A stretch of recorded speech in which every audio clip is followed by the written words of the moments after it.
स्वागत है आपका मेरे YouTube चैनल स्टडी विद पवन में। मेरे चैनल को सब्सक्राइब करें, लाइक करें और कमेंट करें। तो दोस्तों, मैं आज बात करने जा रहा हूं उत्तराखंड की जनजातियों में जौनसारी, भोटिया, बोक्सा, थारू और राजी में। राजी जनजाति मुख्यतः पिथौरागढ़ जनपद के धाराचूला, कनालीछेना एवं डोडीहाट विकास खंड के 7 गाँवों में निवास करती है तथा ये चंपावत के एक गाँव और नैनीताल के क्षेत्र में निवास करती है। 2001 की जनगणना के अनुसार इनके परिवार की कुल संख्या 130 थी और इनकी जनसंख्या लगभग 528 थी। इन्होंने बहुत संघर्ष का सामना किया है।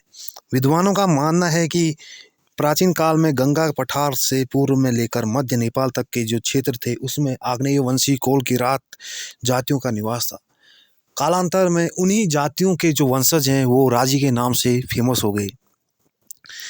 ये जंगलों में निवास करते हैं और ये हिंदू धर्म में मानने वाले होते हैं। इनका वर्ण क्रम में ये अपने को रजवार, राजपूत कहते हैं। इनके अन्य नाम में मनरौत, वनरावत, जंगल के राजा आदि नामों से संबंधित है। जंगल के राजा इनको क्यों कहा जाता है, इसका एक कारण यह है कि यह जंगलों में निवास करते हैं। जंगल ही इनकी एक आधारशिला यह है, उससे इनकी आमदनी होती है, उनका भरण पोषण होता है। तब यह ज़्यादातर संलिप्त रहते हैं, जंगल पर निर्भर रहते हैं। लेकिन वर्तमान में इनका जो नाम फेमस प्रसिद्ध है वो राजी नाम से प्रसिद्ध है। इनका गठन, शारीरिक संरचना इनकी ये कद में छोटे होते हैं और उनकी काठी मजबूत होती है। होंठ कुछ बाहर की ओर मुड़े हुए होते हैं, बाल घुमावदार होते हैं और कुछ पीलापन इनके शरीर में होता है और सामान्य वर्ण के होते हैं। इनकी मुख्यतः भाषा मुंडा है, जिसमें तिब्बती और संस्कृत शब्दों की बहुलता है। ये बाहरी लोगों के साथ बातचीत में कुमाऊनी भाषा का भी प्रयोग करते हैं और इनके वस्त्रों में अंगरखा और पगड़ी इनके पुरुष पहनते हैं, जबकि महिलाएं लहंगा, चोली, ओढ़नी धारण करते हैं। इनमें गोदना गुदवाने का शौक है और इनमें जो पुरुष हैं वो चोटी भी रखते हैं।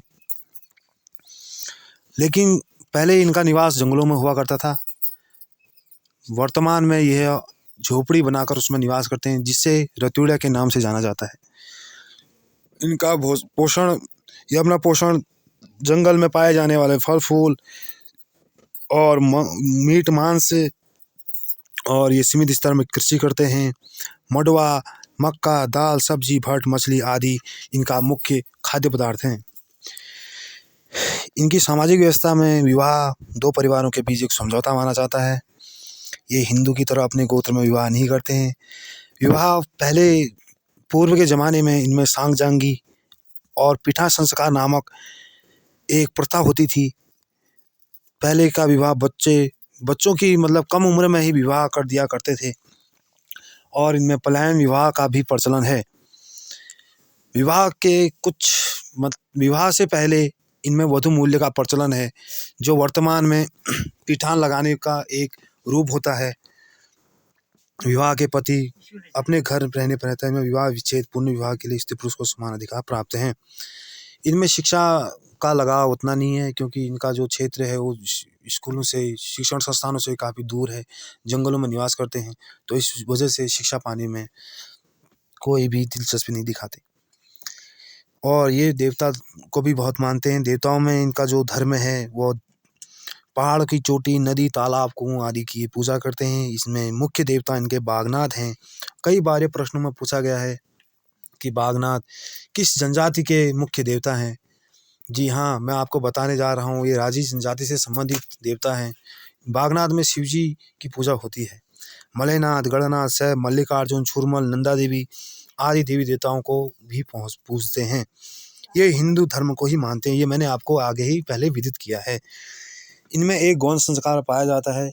इनके रिश्तेदारी में जब किसी की मृत्यु हो जाती है तो उसे मृतक को गड़ाने और जलाने की परंपरा है, जिसे गौण संस्कार के नाम से जाना जाता है। और इनमें कुछ खास त्यौहार तो होते नहीं हैं, लेकिन कर्क संक्रांति और मकर संक्रांति में 2 कारक और मकारा नाम के 2 त्यौहार होते हैं, जिन्हें बड़ी धूमधाम से मनाते हैं।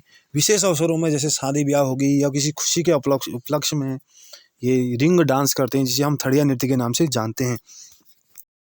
ये काष्ठ कला में निपुण होते हैं। कुछ समय पूर्व तक ये लकड़ी के घरेलू सामान या लकड़ी के गट्ठर से आसपास के गांव में मूक या अदृश्य विनिमय द्वारा अपने आवश्यकता की सामग्री प्राप्त करते हैं। इन्हें जिस चीज़ मतलब जो वस्तु इनको चाहिए होती है उसका यह एक सैंपल के रूप में उस आंगन में रख देते हैं तथा कुछ अपने हाथों द्वारा बनाए हुए लकड़ी से निर्मित सामग्री को वहाँ पर रख देते हैं। इस प्रकार से इनका व्यापार प्रसिद्ध होता है। ये कृषि में झूम विधि करते हैं तथा पशुपालन आखेट व अन्य भी ये संग्रहण करते हैं। इनकी संख्या दिनों दिन घट रही है क्योंकि इन्हें बहुत समस्याओं का सामना करना पड़ता है। आज वर्तमान में इनकी काफ़ी उन्नति हो गई है। ये घुमक्कड़ी जीवन यापन करते हैं और झूम विधि से अपना कृषि कार्य समाप्त करते हैं। राजी जनजाति को 1967 में जनजाति घोषित कर दिया गया है। यह दोस्तों फिर मैं लेके आता हूँ एक कुछ नई सीरीज के साथ, नई उत्तराखंड की जनजाति से संबंधित। इसी में अगला जौनसारी से संबंधित मैं आपको इसमें डिटेल में समझाऊंगा। यह वीडियो कैसी लगी इसके बारे में ज़रूर कमेंट करें दोस्तों। आपका बहुत बहुत धन्यवाद। मैं विदा लेता हूँ आपसे, फिर मिलते हैं अगली वीडियो में। Thank you so much. इस वीडियो का लेटेस्ट अपडेट पाने के लिए इसे लाइक करें, सब्सक्राइब करें और कमेंट करना ना भूलें। धन्यवाद।